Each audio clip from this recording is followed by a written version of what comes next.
Oh, my name's Kathy Friedman, and I'm an associate professor in the Biological Sciences Department at Vanderbilt, and I teach primarily genetics, an introductory genetics course, and also an advanced genetics course.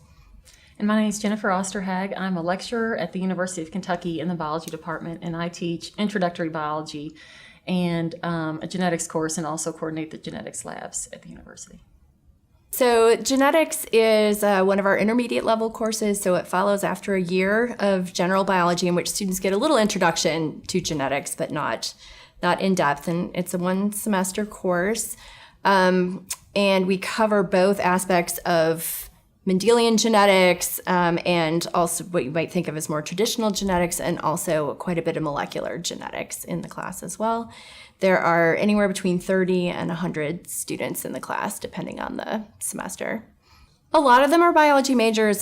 We actually have 3 different types of biology majors at Vanderbilt, and all 3 of those majors require genetics as one of the classes. So all of our majors come through the course, but we also get quite a few students who are it's often not required for medical school, but they might feel that it's important to take it for medical school admissions, or who are coming from biomedical engineering, for example, and want to have some genetics. I was a teaching assistant for the course that Kathy taught, and was also working on a teaching certificate through the Center for Teaching, and incorporating some project into the course.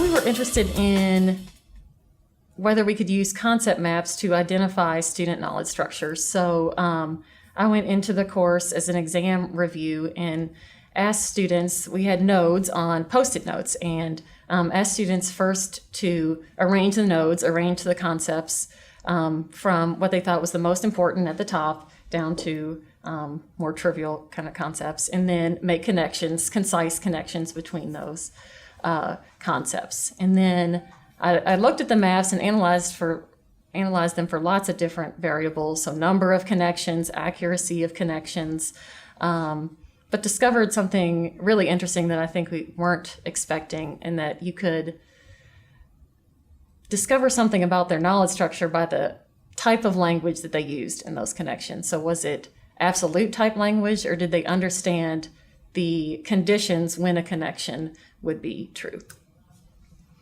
Yeah, so it was an extremely interesting exercise. I was predicting that we would see differences in how the students arranged those Post-it notes, or maybe how many connections they made, and I think Jennifer really didn't find any major differences there, but as she said, discovered instead it was really in how they made the connections, or what they wrote along the line between the connections. So just to give you an example, 2 of the nodes that Jennifer gave them on the Post-it notes, one was a technique that we use in molecular biology, and the other was something that can be detected in some cases, but not in all cases, by that technique. Okay, so it was mutation in this case. And the students who used the more concrete or absolute language would draw a line between these. They understood they were connected, but then they would say the technique shows mutation. Whereas the students who had made clearly a leap, they were able to contextualize this better along the node, would write something about this technique can sometimes indicate mutation, because they understood that you couldn't detect every type of mutation using that technique. And when Jennifer scored the concept maps, just really in just 2 bins as being, more concrete or more nuanced, and then compared that with the scores that the students got on the test, there was a very clear difference that the students who were able to make those more nuanced connections had done better on the exam. And so I think that really resonated with me, because one of the frustrations that I'd had in genetics, genetics is considered a hard course at every single university. I asked my colleagues about this, and they all say, genetics always gets a bad rap everywhere. And it's because students come into genetics thinking biology is all about memorization, and that if I memorize all these words and I know the definitions, that I'm going to do really well on the exam. And genetics is very much about concepts and applying concepts. And so students will come into class, and let's take that method as an example again. They'll say, I want a list of when I should use this method. I want a list. Give me a list, because they can memorize the list and they feel like they can then spit that back on the test. And what the concept map, I think, made very clear is that the students who need the list are the ones who are still have these very concrete connections. And what I want to try to do with students is get them to the point where they understand the technique well enough and how it works and why it works, that they don't need the list, because you can figure out the context in which it will work if you really understand the technique itself. And I think that's exactly what we were seeing in those concept maps.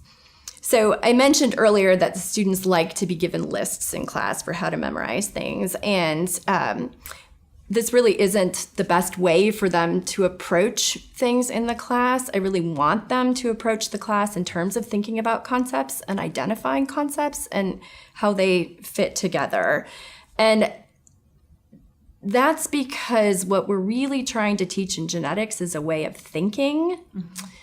It's being able to take information that you may get from an experiment, and being able to understand what that information means, having considered the things that you've learned about. So it certainly doesn't mean that you don't have to learn facts. There are facts you need to learn. For example, students need to know how meiosis works. But what I try to tell them is that there are certain basic things that if you really understand how they work, then you can figure the other things out. So here's an example. So a lot of people learn Mendelian genetics by memorizing ratios. It's a 3-to-1 ratio. It's a 9-to-3 to 3-to-1 ratio. And because it's a lot of numbers, 6 months later, you're going to have forgotten it, right? But if you know how meiosis works, if you really understand how the chromosomes move during meiosis, then Mendel becomes completely self-evident. It falls directly out of what the chromosomes are doing. And we have this huge advantage that Mendel didn't have, that we understand meiosis now. Mendel had never seen meiosis, so his genius was that he figured that all out on a purely mathematical basis. But we can understand it coming from meiosis, and my hope is then that becomes an understanding that they take forward, and they can always figure it out later, long after they've forgotten 9-to-3 to 3-to-1. And that's the type of thinking we expected on the exam, to contextualize, being able to apply their knowledge to new questions. And I think we realized that was lacking at the beginning, their ability to, for some students, not all students, their ability to take their list of facts and apply it to new problems was a challenge. And I think that's partly what makes genetics such a challenge for a lot of students. Yeah, it's not uncommon that I'll have a student tell me, this is the worst grade I've ever gotten, or this is the hardest class I've ever taken. And if you explore a little bit, those are students who will admit that they're extremely good memorizers. And they have managed to just sail through other courses up until that point by simply memorizing. And they're hitting then a point in their development, right, as a scholar, where it isn't about memorizing anymore. And some of them, it takes a while for them to kind of get their head around that. For me as a student, math was an area where I was a memorizer. And it's interesting because in biology, I was not. I could always see the concepts in biology. I don't ever remember that being difficult for me. That's probably why I'm a professor in biology. But I can understand where they're coming from, because that was me in math. And I had to work very hard in math to get where I could do anything other than memorize how to do a problem and just repeat it. And I could get there with a lot of practice. I spent hours in our Math Skills Center in college. But that took a lot of extra work for me. And so that's something I try to tell students is that, everybody has areas where they might need to work harder to develop skills. And I think it does help them have a little introspection about how they learn and how they think about things. And when I have students in my office and I ask them how they study, and if they say, I make note cards, I say, okay, well, don't break up that information that should be a big picture. If you've got to make note cards, put them on the floor, arrange them, group them together, what goes with what. And, the note card strategy is hard for them to break, I think. But in courses like genetics, I don't think it's very helpful to break up all these words into, separate entities, when really you should think about them as, how are they working together? How are they connected?